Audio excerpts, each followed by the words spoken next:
먼저 지난 폭설 후유증에 대해서 얘기를 해볼까 합니다. 경기도의 피해가 가장 컸다고 알려지고 있는데 정리해 주신다면요. 그렇습니다. 지난 27일부터 이어진 폭설로 인해서 경기도 지역에 피해가 극심했었는데요. 지난달 11월 30일 기준 경기도 발표에 따르면 시설물 피해가 무려 2,930건에 이르렀습니다.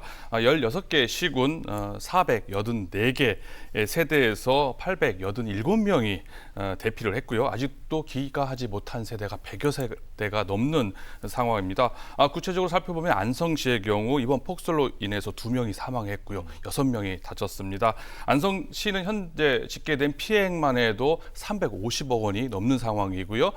시간이 지날수록 점차 그 피해는 눈덩이처럼 늘어날 전망이라고 얘기를 하고 있습니다. 이게 습설이라고 하죠. 예. 평소의 눈에 비해서 3배 이상 무겁기 때문에 특히 축사라든지 비닐하우스가 무너지는 피해가 많이 발생하면서 피해가 더 커졌다고 볼 수가 있습니다. 안성시 보계면에서는요, 공장이 붕괴를 했고요. 또 인근 양계장이 무너지면서 한 4만 마리는 육계 중에서 3만 마리 이상이 폐사를 했습니다. 평택시 진입면에서는 방울토마토를 재배하는 비닐하우스가 무너지거나 또 농업용 창고가 전파되는 등 많은 피해가 있었습니다. 용인시 역시 이와 비슷한 비닐하우스 관련된 피해가 많이 있었고요.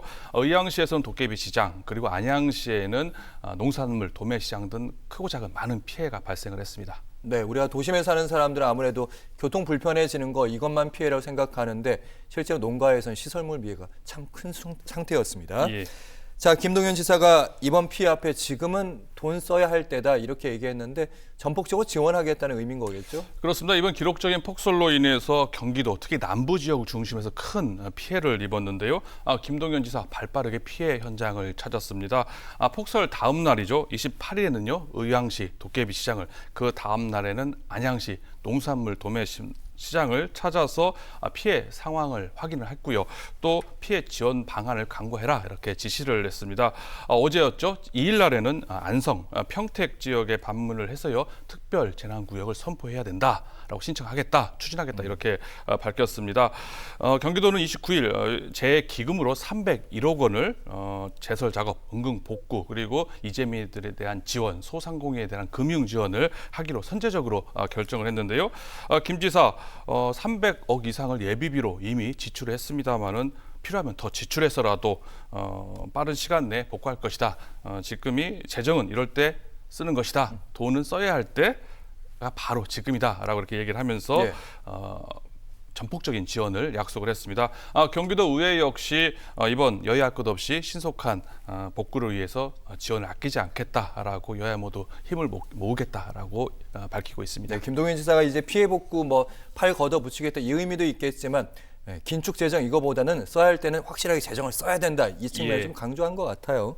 그리고 중앙정부 차원 그리고 정치권에서도 나섰는데 일단 정부에서 농림축산식품부 장관도 여주에 왔다가 하고 거기다 국민의힘의 한동훈 대표도 SNS에 관련 글을 썼는데 이렇게 예. 썼더라고요. 그러니까 국민의힘에서는 이제 민주당이 예비비 삭감해가지고 이 부분 지금 반발, 이게 재난재해 예비비라면서 지금 비판하고 예. 있는 거죠. 예. 그렇습니다. 한동훈 대표 앞서 말씀드렸던 의왕시 도깨비 시장 그리고 안양시 농산물 도매 시장을 방문해서요. 사진을 자신의 SNS에 올리면서 민주당 단독으로 예결위를 통과시킨 예산안에 대해서 거기에 이제 재해 대비 예비비를 1조 원가량 삭감했다는 것을 비판을 한 겁니다.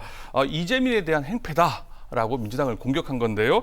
사실상 제 현장을 방문해서 예산안에 대한 문제보다는 어떻게 예산에 대한 시시비비를 논하기보다는 이재민들에 대한 지원 방안을 얘기하는 게 더 필요한 부분이 아닌가 싶은데요.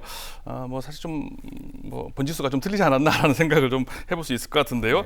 특별 재난 선포를 우선 신청한 지역들이 있습니다. 앞서 말씀드린 안성, 평택, 용인시가 특별 재난 선포를 해달라고 지금 요청을 정부에 한 상태고요. 경기도 역시 지원을 하겠다라고 밝힌 상황입니다. 그래야 이게 신속하게 지원이 돼야 피해 복구비의 80%를 국비로 최대 받을 수가 있기 때문에 이런 지원 사격, 행정적 지원이 필요하다고 볼 수 있을 것 같고요. 이외에도 아까 말씀하신 것처럼 송미령 농축식품부 장관이 여주를 방문을 해서요. 여러 가지 언급을 했습니다. 이번에 무너진 비닐하우스라든지 축사들, 사실 이재민들은 다시 그걸 신축을 해야 되지 않겠습니까? 예. 그 관련된 행정 절차에 있어서 인허가 절차를 조금 간소화해 투자해서 신속하게 지원을 해야 된다. 그리고 또 손해평가라든지 피해 조사를 해서 하루빨리 복급이라든지 보험금을 신속하게 받을수록 할 수 있겠다 얘기를 했는데 이런 부분이 오히려 이재민들에게 필요한 부분이 아닐까 생각을 합니다.